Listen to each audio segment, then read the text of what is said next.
Hey, what's up guys? I'm going to teach you how to create this custom hole shape in Blender. So I use this method to create this custom hole shape for my 3D printed keychain design. You see? Okay, let us begin with the tutorial.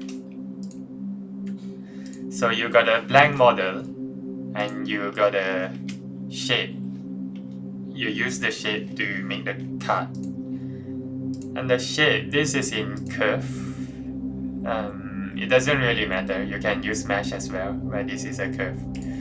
So you select the main object, go into edit mode, then by holding Ctrl to multi-select, in the outliner you select this shape.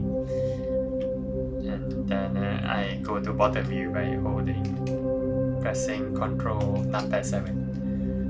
And mesh and project. You see it is taking a bit of time to process the cut. Okay, once done, you just extrude it.